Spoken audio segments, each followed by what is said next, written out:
o dia 3 de dezembro é o Dia Internacional da Pessoa com Deficiência. Dia muito importante. Para quem não sabe, eu sou cadeirante, sou pessoa com deficiência, de luta, né? De luta, dirigente de associação de pessoas com deficiência. Então, esse dia é muito significativo para nós, 3 de dezembro. Pessoal, o presidente Lula está falando aqui. Daqui a pouco a gente vai repercutir a questão aí da Carla Zambelli, do Eduardo Bolsonaro e do Ramagem, que está na nossa capa, né? Mas o presidente Lula está ao vivo agora, prioridade máxima aqui, ó. Então, companheiros e companheiras, é um dia de glória para mim, que estou completando 3 anos do meu 3º mandato. É um dia de glória porque eu sonhei muito de que um dia os trabalhadores pudessem chegar à presidência da República. A presidência não foi feita para trabalhador.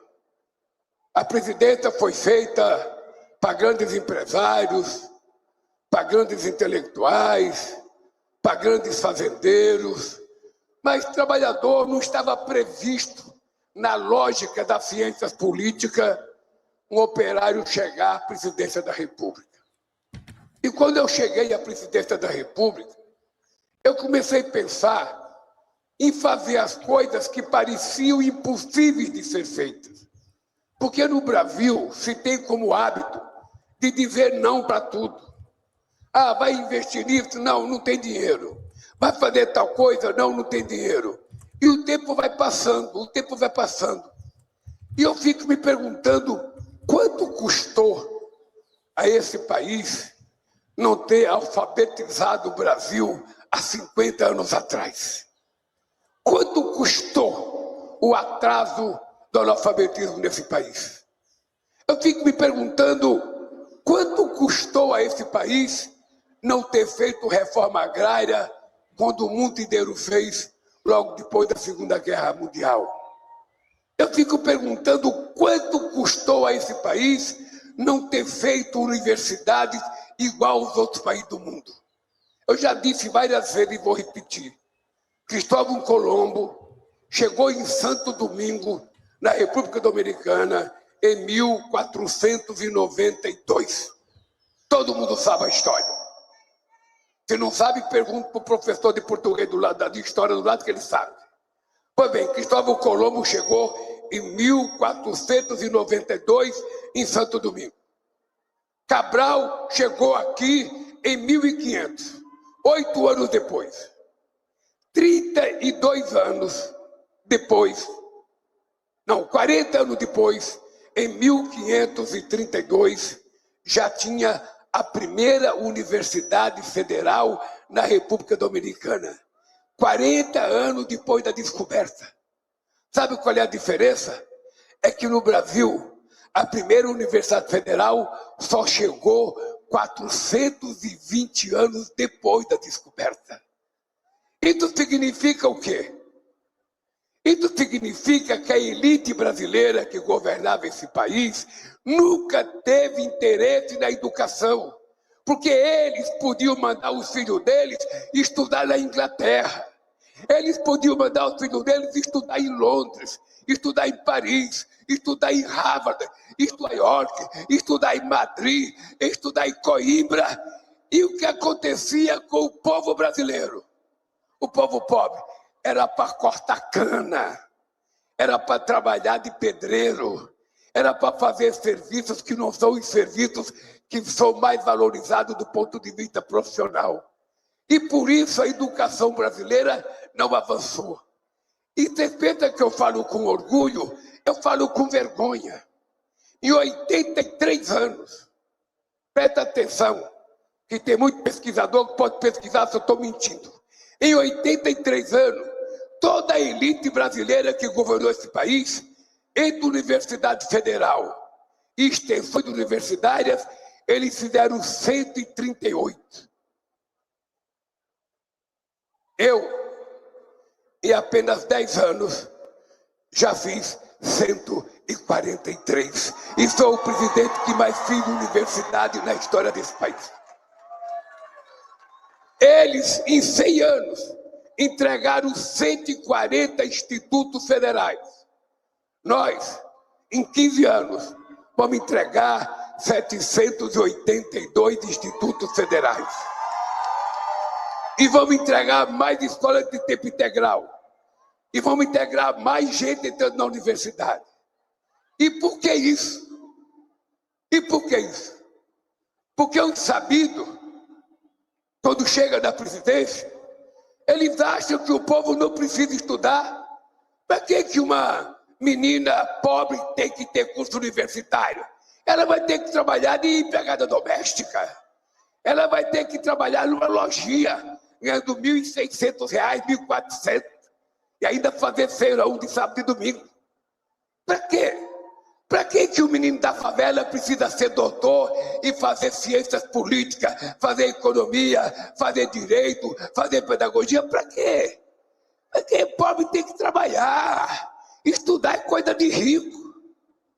Era assim que era pensado esse país. E qual é o meu problema? O meu problema é que, pelo fato de eu não ter tido oportunidade de estudar, eu quero me vingar da minha história. Eu quero que todas as pessoas, iguais a mim e mais pobres do que eu, tenham o direito de fazer a universidade. Todo mundo tem que ter oportunidade de ter um diploma universitário, de ter um diploma técnico, de ter uma profissão, porque eu sei o valor de uma profissão. Eu sei o que é um trabalhador sem profissão procurar emprego. Eu sei o que é o valor de uma menina de 16, 17, 18, 20 anos procurar emprego se ela não tem profissão. Eu sei os abusos que elas sofrem. Eu sei as cantadas que elas sofrem atrás do emprego. Eu sei a humilhação que eles sofrem. Então eu apostei na minha vida, que eu não quero tirar nada de ninguém. Não quero tirar nada de ninguém. Quem tem, tem. Mas eu quero ter o prazer de que o filho de um ajudante de pedreiro possa ter o direito de colocar o filho dele para ser engenheiro. Eu tenho o prazer de querer que um filho de uma empregada doméstica tenha o direito de colocar a filha dela na mesma universidade que está o filho dela. Eu não quero tirar dela. Eu quero apenas dar o direito de todos terem oportunidade. E quem pode garantir a oportunidade é o Estado. É o governo do Estado. É o presidente da República. E são as prefeituras. Se a gente quiser, a gente resolve. É por isso, gente, que eu nasci na minha vida para provar. Eu passo a minha vida inteira tendo que provar as coisas. Quando eu fui criar o PT, Camilo, eu passei mais de 10 anos tentando explicar por que a bandeira do PT era vermelha. Depois que eu consegui explicar que a cor vermelha é a cor do sangue de todo mundo, ainda não convenceu. Eles acham que é bandeira de comunista. Eu passei mais 10 anos explicando o significado da estrela. E eu falava, gente, a estrela era utilizado pelos velhos navegadores antes da gente existir. Era pela estrela que ele se guiava. Isso é uma estrela guia. Também não consegui convencer.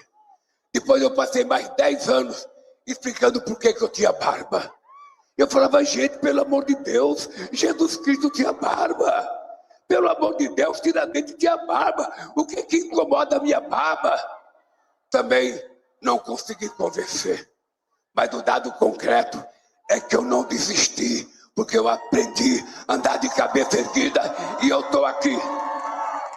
Eu estou aqui como prova de resiliência e de resistência. Me prenderam em 2018 para que eu não pensasse mais em voltar a ser presidente. Falaram as maiores calúnias a meu respeito.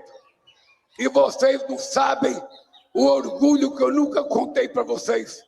Você não sabe quando eu vi no comício desse moço aqui, ainda para prefeito, que ele perdeu as eleições. Eu estava sendo achincalhado. Eu era o maior ladrão do mundo, segundo a língua dos meus adversários. E a maior alegria que eu recebi foi as mulheres do Ceará levantando um cartão: Lula, ladrão, roubou meu coração. Vocês não têm noção. Vocês não têm noção do significado daquele gesto de vocês na minha vida. Eu poderia ter saído do Brasil. Eu poderia ter ido para a embaixada. Mas eu sou tinhoso. Eu aprendi com a dona Lindu: teima, não desista, vai em frente. Eu fui para a Polícia Federal. Fiquei 580 dias lá. Vieram me oferecer um acordo para sair com tornozeleira. Eu falei que eu não era pombo correio, que eu não queria tornozeleira. E eu não trocava a minha dignidade pela minha liberdade. Eu vou sair inocente. E cá estou eu, pela terceira vez, presidente da República desse país, graças a vocês. E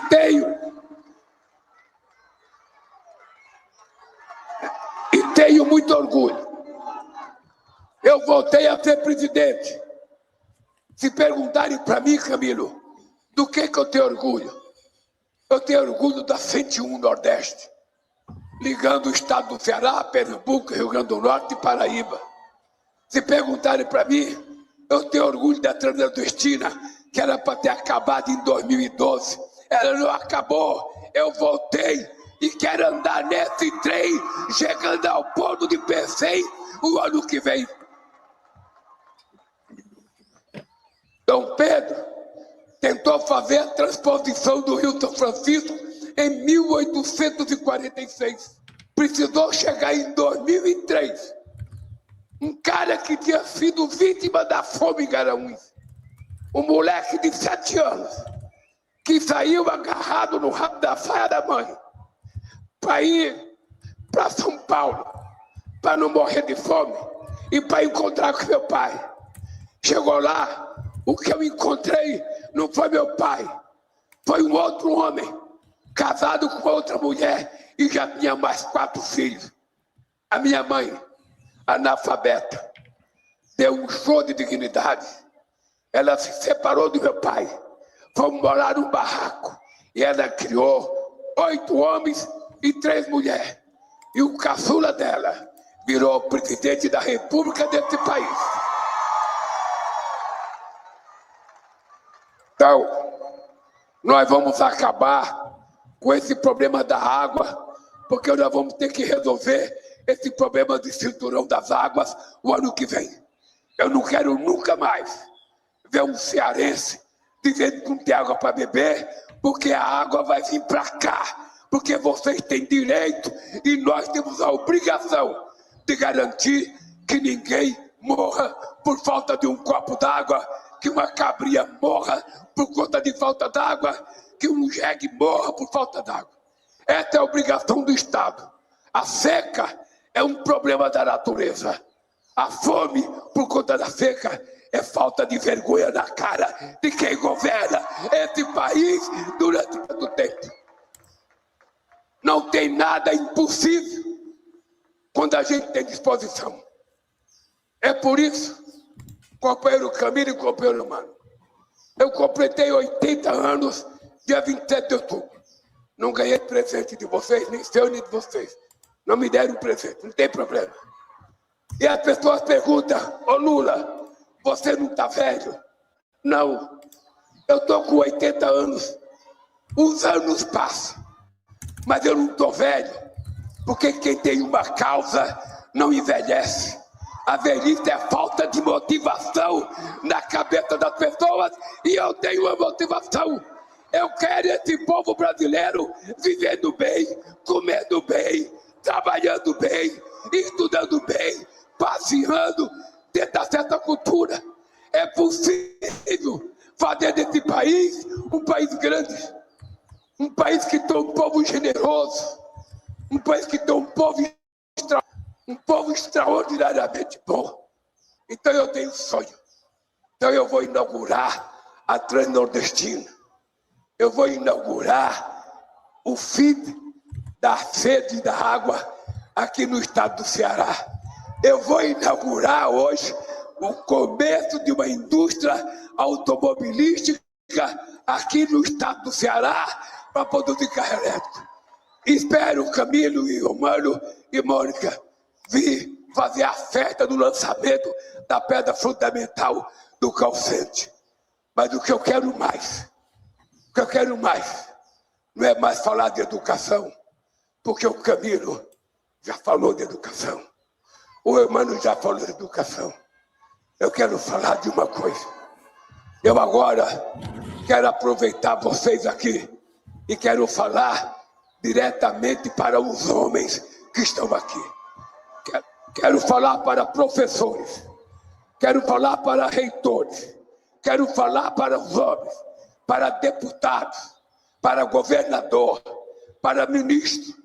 Quero falar para vocês. Nós, os homens, temos que tomar uma atitude. Eu vou fazer um desafio para nós homens. Nós homens não podemos mais ficar quietos, ficar passivos contra a violência que está se estabelecendo nesse país contra as mulheres desse país. Não é problema das mulheres, é problema de um animal chamado homem. É problema nosso não permitir que aconteça com as mulheres brasileiras o que a gente viu nos meios de comunicação essa semana. Um canalha qualquer atropelou a mulher, arrastou ela por 1 quilômetro e a coitada teve a perna amputada, as 2 pernas. Um outro em Recife trancou a mulher dentro de casa grávida com 3 filhos e tocou fogo na casa para matar a mulher e 3 filhos. Um outro canalha pegou 2 pistolas e descarregou a pistola na sua mulher e matou.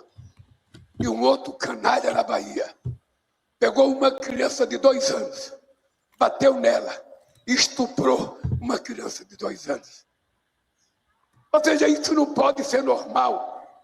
Isso não pode fazer parte do procedimento da espécie animal que é considerada a única inteligente.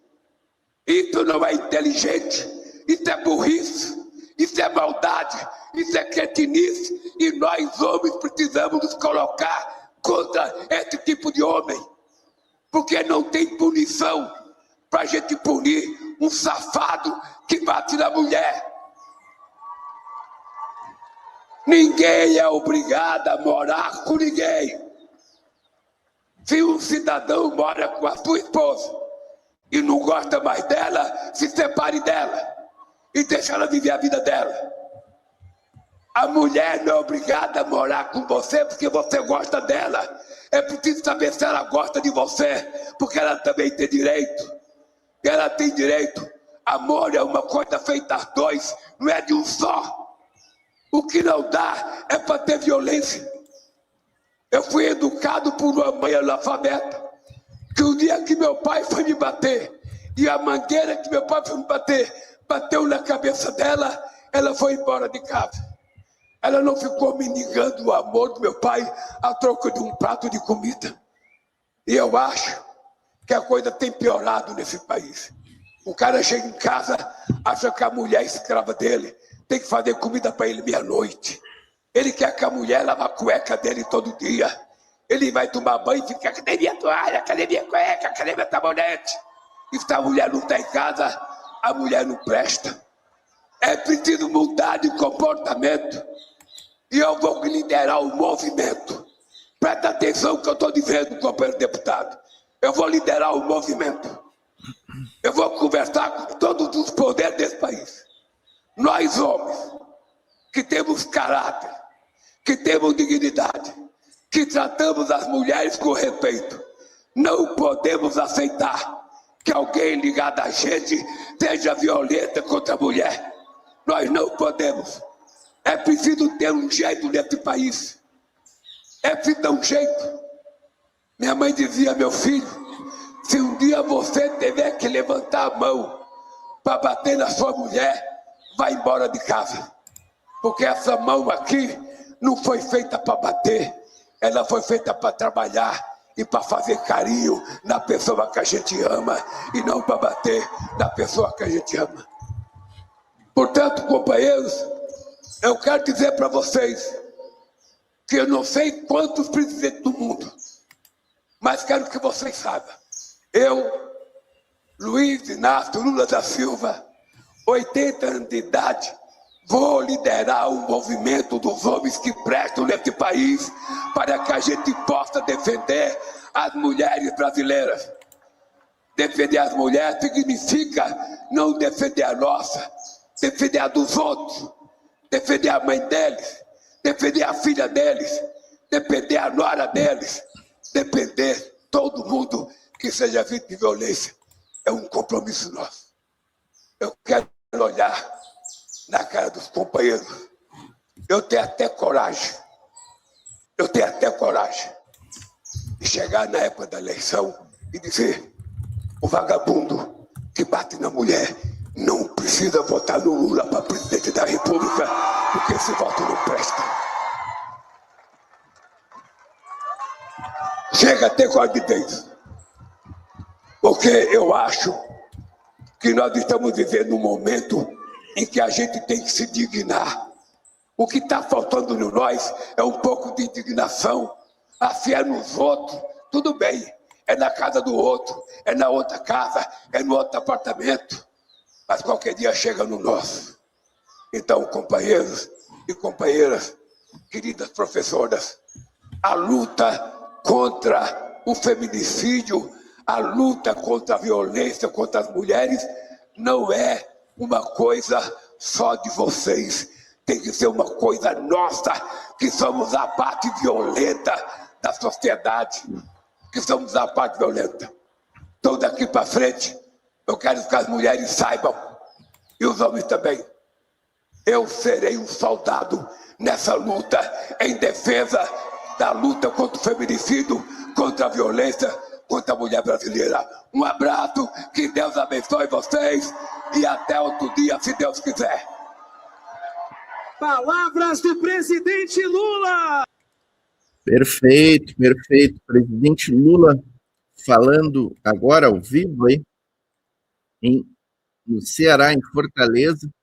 E muito legal, né? O Lula abraçar essa campanha aí contra a violência contra as mulheres, né? Até tinha separado aqui, ó, para trazer para vocês. O movimento nacional dos homens contra os animais que batem e que maltratam das mulheres, que estupram filha. O que nós estamos precisando é lição de caráter, de dignidade, de educação, de respeito às nossas companheiras, às mulheres, que se não fosse elas, a gente nem existia.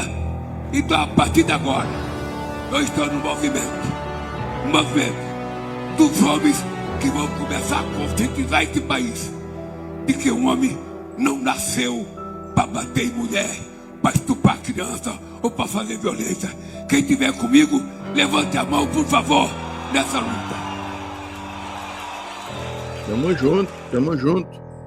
A Voz Trabalhadora está nessa luta, tamo junto, conte conosco aí nessa campanha. Em breve faremos um programa contra a violência na mulher, né? Nós sempre pautamos essa questão aqui no canal e o presidente Lula está de parabéns por capitanear essa iniciativa, né? Rodrigo Monteiro, a Regina Alves, ó, professor Lula, professor Lula, exatamente, né? Itamar Ferreira, parabenizando contra o fascismo, né? Não é o fascismo, essa fala do Lula contra a violência contra a mulher tem tudo a ver com isso aqui, né, gente? Quem é que bate em mulher? É fascista. Fascista que bate em mulher. E o Lula, quando diz ali que eu vou, inclusive, na campanha dizer o ano que vem que o homem que bate mulher não vote em mim, o Lula tá certíssimo, porque o homem que bate mulher não vota no Lula. Já não votou em 2022 e não vai votar em 2026. É bolsonarista. Então, assim, parabéns, presidente Lula, né? O Vinícius Paulino, nós estamos sempre juntos, Lula. Queria ter metade da energia do Lula, diz o Rodrigo Monteiro, ó.